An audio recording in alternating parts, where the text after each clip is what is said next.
Sementara itu, di Pulau Panu sedang terjadi demo besar-besaran.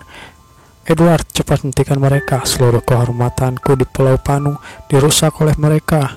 Jangan khawatir, Tuan Johnny. Tidak mungkin para pengecut ini bisa mengancammu. Lalu terdengar suara tembakan. Dar! Tembakan? Mereka bersenjata, Edward.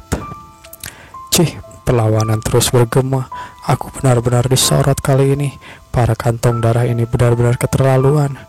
Jangan takut, orang-orang kita bisa membubarkan mereka kapan saja. Perlawanan bersenjata beberapa banyak akan mati. Tidak ada keadilan tanpa pengorbanan. Pilihan kalian cuma satu, kata Jian. Jika kalian terus menumpahkan darah, maka kalian tidak akan berkompromi. Terserah mau demo biasa atau bersenjata, tapi hasilnya tetap sama. Pengakuan kejahatan Johnny di Pulau Panu, kemudian menyingkirkan vampir Johnny internasional. Hasil seperti itu yang kau mau? Ya, pertama kali awalnya bocah ini lembut. Setelah mempelajari kewaspadaan politikus, dia langsung berubah. Sungguh benih yang bagus. Meminta kami menyelesaikan masalah dengan kekerasan. Entah keuntungan apa yang kalian dapat jika kami menyingkirkan si Johnny ini.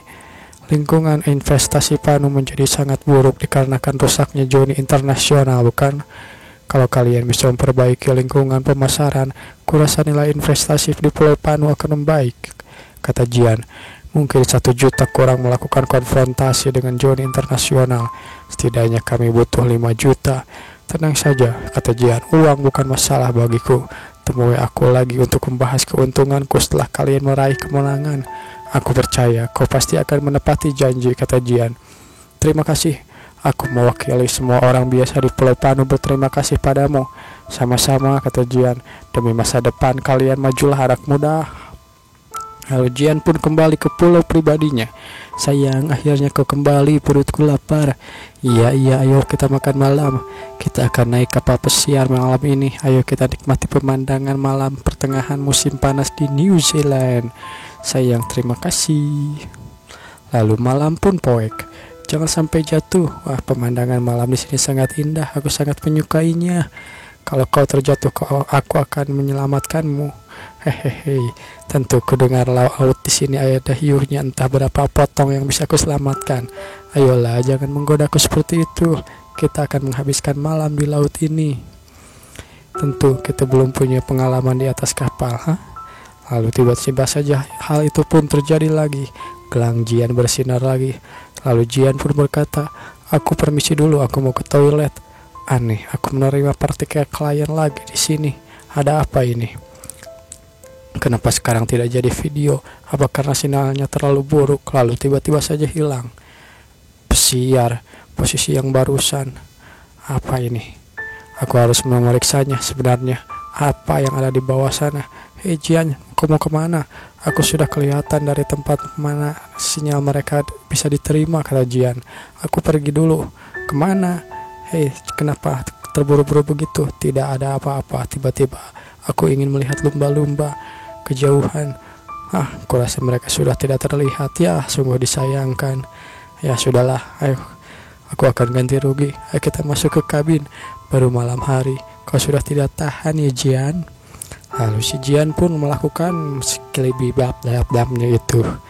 Lalu setelah dia menyelesaikan misinya bersama wanita, dia menyelinap sambil berkata dalam hati, memanfaatkan kesempatan ini untuk pergi ke tempat di mana IP-ku menerima sinyal kembali ke dunia pasca kiamat. Ayo berangkat dari kamar mandi. Jiang, apa kau pergi menyelamatkan helm itu? Lalu saat Jian kembali ke masa itu, terlihat si profesor dan si asistennya sedang bermesraan. Hei, sekarang aku di sini, bukankah kalian tidak pantas melakukan ini di tempat kerja? Bos, ngapain kau kesini tengah malam? Apa maksudmu? Aku ini kan bos di sini. Bebas saja, aku mau kesini kapanpun. Saran dariku, jangan mengkhianati wanita. Omong-omong, apa barangnya sudah jadi? Tentu saja sudah. Aku dan Kinger tidak memperlambat pekerjaan.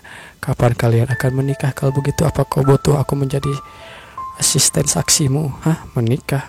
Aku akan memberinya helm dulu. Dasar masih malu-malu anak muda. Cih. Lalu Jian pun diberi helm. Bos, ngomong apa kau? Ini helmnya. Baiklah, berapa lama ini bisa tahan di bawah air? Ini teroksigenasi kapanpun di bawah air yang dangkal. Setelah ini penuh, bisa bertahan 3 jam di bawah air.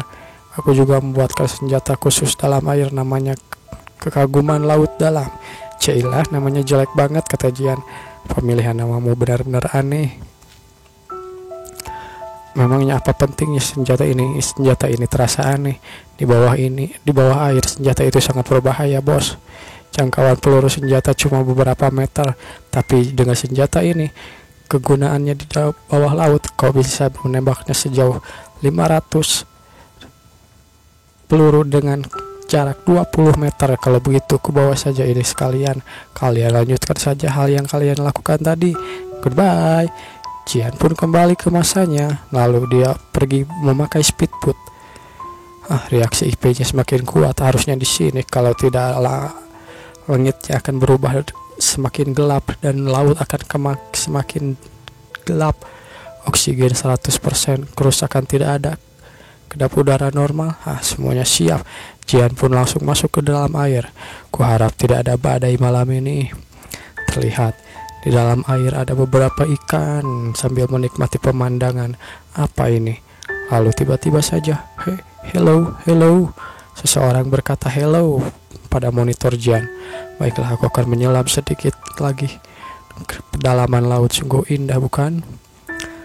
Lalu tiba-tiba saja ada sinyal SOS. Sinyal SOS tampaknya. IP ini semakin kuat. Sinyal berasal dari retakan dasar laut. Entah berapa dalam sekarang. 100 meter, setidaknya 400 meter lagi ya. 200, 300, lalu akhirnya 430. Sinyalnya melemah terlalu dalam. Baiklah, aku akan ke atas sedikit. 410. Lalu apa itu? Ya ampun, kapal selam. Sinyalnya berasal dari sini rupanya. Harusnya sudah bertahun-tahun kapal selam ini. Ayo periksa dulu. Jian pun memeriksa kapal selam itu. Kata-kata rumput laut menutupinya. U-233. Awalan buatan Jerman waktu Perang Dunia Kedua ya. Apa itu maksudnya? Dalam perang ini pasti sudah berkarat. Entah bagian kapal selam mana yang menabrak karang ini. Di dalam terlalu gelap. Lalu Jian pun melemparkan suar airnya. Untung aku punya flare air. Pengembangan proses manufaktur sungguh menakjubkan, kata Jian. Benda itu lagi. Di sini ada sedikit radiasi, tapi sinyalnya semakin kuat. Telur gurita. Banyak sekali ikan di sini, kata Jian. Maafkan aku kawan kecil, kau harus mengambil itu. Jian pun menembak sebuah pintu. Material ini sangat langka di dunia pasca kiamat. Jarang sekali ditemukan. Kalau begitu akan kuambil semuanya. Lalu sesuatu terjadi. Aku tiba-tiba merasakan angin dingin dari belakang. Apa yang terjadi? Seseorang atau sesuatu menyerang Jian. Apa ini? Gurita raksasa. Gurita ini terlalu besar. Apa ini maksudnya? Dia pun langsung memakan Jian hidup-hidup. Sial, dia membelit tanganku dan memakan wajahku. Kenapa gurita ini? Apa dia mutan? Kalau ini sama seperti perubahan mutan, maka sial. Lalu Jian pun mengaktifkan mode buasnya. Reseptiator diblokir, jantung ditemukan. Berdasarkan analisis penyimpanan peluru, cukup arahkan ke kanan bawah target. Tarik pelatuk pada saat yang tepat. Begitulah. Lalu Jian pun menembakkan. Bagus, saatnya. Dar. Lalu gurita itu pun ditembak. Titik sinyal tepat di depan. Apakah koper itu yang menjadi sinyal? Akhirnya koper itu pun dibawa oleh Jian. Lalu dibawa lagi ke dunia pasca kiamat, diberikan kepada Xing Ling. Apa ini, kata Xing Ling?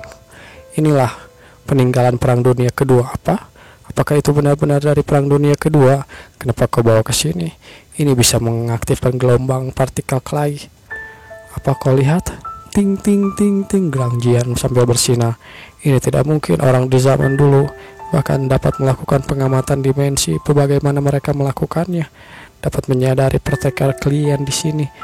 Ling, lihat ini. Sudah aku bilang, aku tidak berbohong, kata Jian.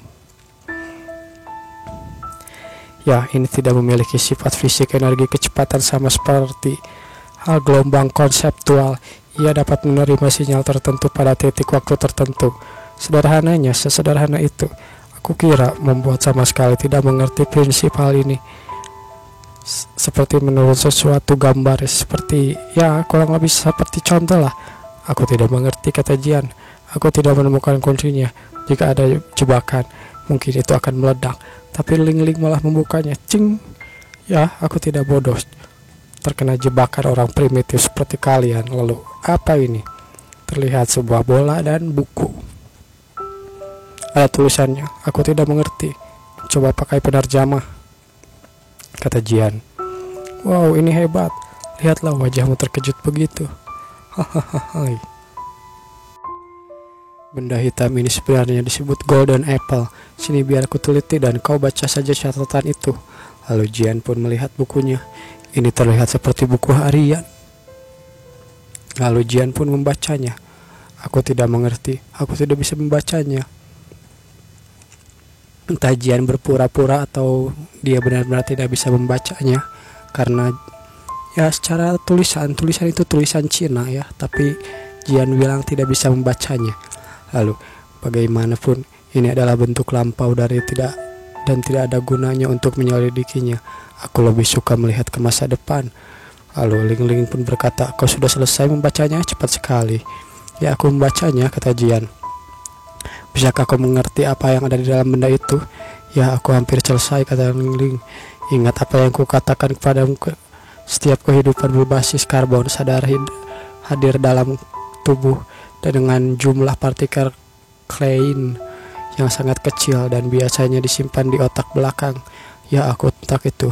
Apa hubungannya dengan ini? Bola besi ini adalah... Sambil gugup, Ling-Ling berkata, seluruh bola besi ini adalah ekstrak dari otak. Apa? Ini adalah subkristal buatan yang diekstraksi otak lebih dari 10.000 orang. Sambil kaget. 10.000 orang? Apa maksudmu? Ini benar-benar gila. Tolong, yang bahkan aku tidak pernah dengar. 10.000 jiwa yang mengejutkan sekali. Bahwa koordinat itu tujuan transmisi dari kekosongan. Suara hantu dari kekosongan. Aku benar-benar tidak mengerti, kata Jian. Singkatnya, itu ada di belakang. Ingat kisah 6 kapal koloni antar bintang yang kukatakan bahwa sebelumnya. Ya, aku ingat. Jadi maksudmu asal apa emas ini dari kapal itu? Ya, ini sangat mungkin. Apakah ini mengubah sejarah, kata Jian. Tidak jelas juga. Sinyal masa depan yang aku terima sebelumnya, apa mungkin mengirimnya dari sana? Kata-kata yang dikirim ke ruang kosmik paralel sulit dikatakan, tetapi jika itu mengubah sejarah, aku khawatir mereka akan kecewa. Itu aneh. Selain itu, kita ini bukan Star Wars, bukan? Seni berasal dari kehidupan, mungkin itu akan terjadi. Ya, baiklah, pelajari saja itu cara perlahan, kata Jian. Aku tidak bisa berbicara lama denganmu. Aku memiliki pekerjaan yang harus dilakukan. Ya, ini cuma dugaan ilmiah, bukan iseng, kata Ling-Ling. By the way, aku merasa kau bahwa banyak membawa senyawa uranium, meletakkannya di ruang bawah tanah. Kamu buatlah bom nuklir, pasti akan berguna. Bom nuklir? Buat apa bom nuklir? Aku benci bom nuklir, kau tahu itu kan? Ayolah, itu benar-benar penyalahgunaan bom nuklir. Aku tidak akan menyalahgunakannya seperti orang lain. Ayo, aku harus menghiburnya. Lalu Jian pun memeluk si Ling-Ling. Tenang saja, Ling-Ling. Yakinlah, aku berjanji padamu akan kugunakan hati-hati. Dia begitu lembut pada saat ini, mungkin dia akan merusak dunia. Itu 100 puding lemon. Baiklah, akan kuberikan kau 100 puding lemon jika kau berhasil membuat bom nuklir, kata si Jian. Lalu Jian pun kembali ke masanya, dan seperti biasa dia bersenang-senang lagi bersama wanitanya yang ada di sana. Aku akan kembali syuting hari ini. Mari kita lebih banyak bermain. Apa kau kuat? Ya, aku menginginkannya, kata si cewek. Lalu begitulah. Sementara itu di Bandara Internasional Pulau Pano, 15 tubuh kekar muncul. Ivan, sudah lama tidak bertemu, bos. Masuklah ke mobil. Rupanya itu adalah si Ivan yang terakhir kali membantu atau ya membebaskan siapa gitu, si Edward kalau nggak salah. Bagaimana kehidupanmu, Ivan? Ya, tidak buruk. Orang kecil ini sudah mengasah cakarnya dan sekarang mereka telah belajar cara membunuh. Sudah ikut medan perang? Ya, saya bermain atau melawan para gerilyawan. Orang aborigin setempat atau orang setempat sering datang ke perusahaan keamanan untuk memprovokasi hal-hal, bahkan serangan malam hari. Pemerintah setempat juga duduk diam dan saya tidak bisa menahannya begitu mereka untuk datang untuk mengambil barang lagi. Saya membentuk tim untuk melawan mereka. Lalu, apakah ada korban? Sudah. Bagaimana dengan keluarga mereka? Di pangkalan, mereka telah kehilangan suami mereka. Jika mereka diusir seperti ini, sejujurnya saya benar-benar khawatir kalau Anda akan mengusir mereka dari sana. Mengingat biaya operasional memang merepotkan. Jangan salah, Ivan. Aku ini bukan mereka. Aku tidak pernah mengatakan bahwa perusahaan keamanan Future Human adalah untuk bisnis. Kita adalah tentara.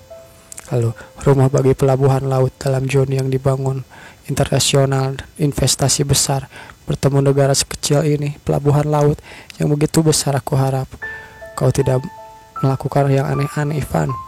Lalu, bos, yo Kazan. Lama tidak bertemu. Bos, siapa orang di belakang Anda? Aku memintanya sebagai bodyguardku. Kenapa? Kazan, hari ini kita pulang kerja awal. Oke, bos. Sementara itu si Kazan pun pulang. Oke, liburan karena bosku ada di sini untuk mengurus semuanya untukku. Hahaha. Di depan adalah perusahaan aku. Akan starring trading itu yang nama yang aneh, kata si Ivan. Lihat gudang, kata si Ivan pada anak buahnya. Aku akan mengatur tugas kalian semua. Perhatian semuanya, baris, kata si Ivan. Mengingat situasi yang buruk Pulau Pano, secara bertahap selama waktu ini keamanan gudang di sini diserahkan kepada kalian, oke? Ada 15 senjata di dalam sini. Otak yang aku ajukan ke otoritas Pulau Pano, saluran khusus kau dapat menggunakan dan menuliskan namamu. Ada begitu banyak senjata, kata si Ivan dalam hati. Bagi mereka yang mencoba masuk ke gudang, tembakan pertama untuk peringatan, tembakan kedua untuk membunuh. Kalian mengerti? Baik, kata yang lain. Ada bahan untuk membangun barang di gudang. Bagaimanapun keadaan keamanan di sini, aku serahkan padamu, Ivan. Kata si Ivan pun, ya, serahkan padaku, bos. Apakah kalian memahami misinya? Ya, kami mengerti. Kalau begitu, mulailah bekerja. Siap, Pak. Ini adalah pengaturan sementara. Selanjutnya aku harus melakukannya dengan kekuatan superku, kata si Jian. Ya Tuhan, apa kau merampok lambung? Apa kau merampok lumbung? Jian kembali ke dunia pasca kiamat sambil membawa bahan-bahan makanan yang bergunung-gunung. Sedikit makanan seperti itu tidak ada artinya sama sekali. Menghabiskan banyak uang, cari seseorang untuk memindahkannya ke lumbung. Jian Cheng, aku punya sedikit pertanyaan. Begitu banyak biji-bijian muncul di pangkalan, kau tidak takut bahwa seorang dalam pangkalan akan mencurigaimu? Curiga, kata Jian. Siapa yang berani curiga? Ini adalah tempatku. Jika seorang berani menantang otoritasku, aku akan melawan dengan seluruh kekuatan pangkalan Fishbone. Sambil berkata seperti itu. Lapor, Pak. Bosma meminta Anda untuk ke pintu masuk pangkalan. Apa yang terjadi? Begitu mendesak. Tampaknya beberapa pengungsi telah tiba di pangkalan. Ya, aku mengerti. Aku akan melakukannya sendiri. Tinggal di sini mendengar perintah dari Nona Sun. Bantu bekerja, oke? Baik, Pak. Nona Sun, saya belum pernah melihat makanan sebanyak ini dalam hidup saya. Bos sangat hebat. Dia adalah dewa. Dewa ya. Ya, aku rasa kau hampir benar, kata si Sun Jiao. Bos, Anda di sini? Ada apa? Halo pimpinan basis Fishbone, saya senang bertemu dengan Anda. Nama saya adalah Si Yong Tian. Itu nama saya.